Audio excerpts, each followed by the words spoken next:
En aquel día se acercaron unos fariseos a decir a Jesús: sal y marcha de aquí, porque Herodes quiere matarte.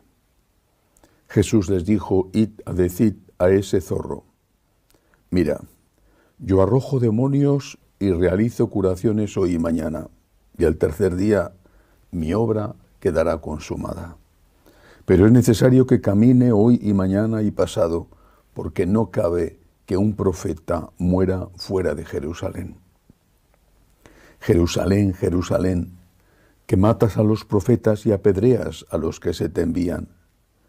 ¿Cuántas veces he querido reunir a tus hijos como la gallina reúne a sus polluelos bajo las alas, y no habéis querido? Mirad, vuestra casa va a ser abandonada. Os digo que no me veréis hasta el día en que digáis: bendito el que viene en nombre del Señor. Palabra del Señor. Gloria a ti, Señor Jesús. Vuestra casa se quedará vacía, vuestra casa va a ser abandonada. ¡Qué profecía del Señor! Estaba refiriéndose a Jerusalén y a la relativamente próxima destrucción del templo. Esto más o menos ocurría en torno al año 33, y en el año 70 Jerusalén fue arrasada hasta los cimientos. Pero también el Señor puede estar hablando de la Iglesia y puede estar hablando del tiempo presente, porque en este momento es una constatación dolorosa que los templos se quedan vacíos, que hay, al menos en Europa y también en Estados Unidos, continuamente iglesias bellísimas puestas a la venta y dedicadas a oficios que a veces son muy indignos de ocupar el sitio que antes tuvo un lugar sagrado. La casa se está quedando vacía. ¿Por qué? ¿Estamos en el ocaso del cristianismo?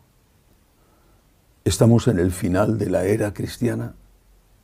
¿Estamos en el inicio de la era atea?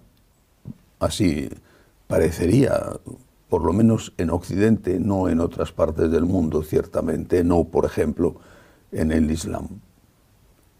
Pero estamos en el ocaso de aquellos que hemos seguido a Jesús durante 2000 años. Y en ese caso, ¿por qué?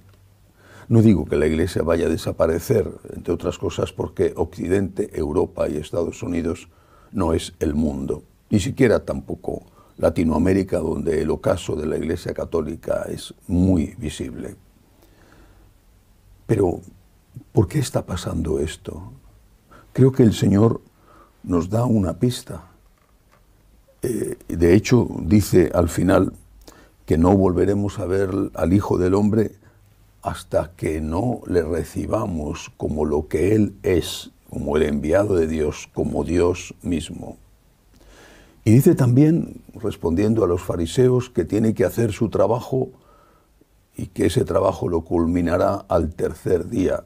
Está haciendo una clarísima alusión a la resurrección, a su resurrección.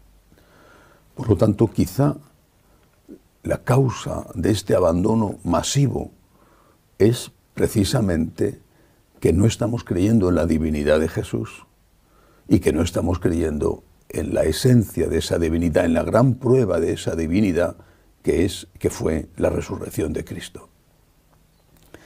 ¿Qué valor tiene una iglesia atea? Es que no es extraño que la gente deje de ir a un templo donde ya no se habla de Dios, donde ya no se enseña que la vida eterna existe, donde ya no se tiene a Cristo como el primer referente, sino que se busca contentar al mundo. ¿Para qué sirve una iglesia atea? ¿Para qué? ¿Para hacer obras sociales? Pero ¿y con qué dinero van a hacer obras sociales estos de la iglesia atea si no tienen a nadie que vaya a su iglesia y por lo tanto que les dé limosnas? Tendrán que vivir pues de lo que les den los gobiernos. Pero esos gobiernos darán solo cuando esa iglesia atea sea cada vez más dócil a lo que manden los que pagan. Tenemos que volver a Cristo. Si, unidos a Cristo, proclamando su divinidad y por lo tanto proclamando la inviolabilidad, la perennidad eterna de su mensaje, si unidos a Cristo, proclamando su resurrección, la existencia de la vida eterna, tuviéramos que morir, no será así, pero si tuviéramos que morir, moriríamos al menos con honor. Los mártires afrontaron eso y tuvieron no solamente la experiencia de su muerte, sino también la sensación de que no había futuro para ellos cuando se enfrentaban al poderosísimo imperio romano que los buscaba con lupa hasta en los sitios más escondidos, como cuando asaltaba las catacumbas la policía del emperador.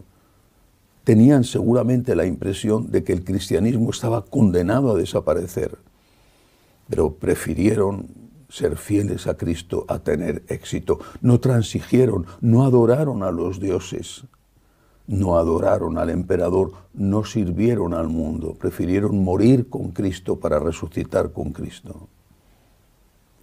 Nosotros no deberíamos tener miedo a desaparecer. No deberíamos tener miedo a no tener futuro. A lo único que deberíamos tener miedo es a traicionar a Jesucristo. Proclamar su divinidad y proclamar su resurrección. Ese es nuestro único futuro. Y si no lo hacemos, y no lo estamos haciendo, la casa se nos quedará vacía. Que así sea.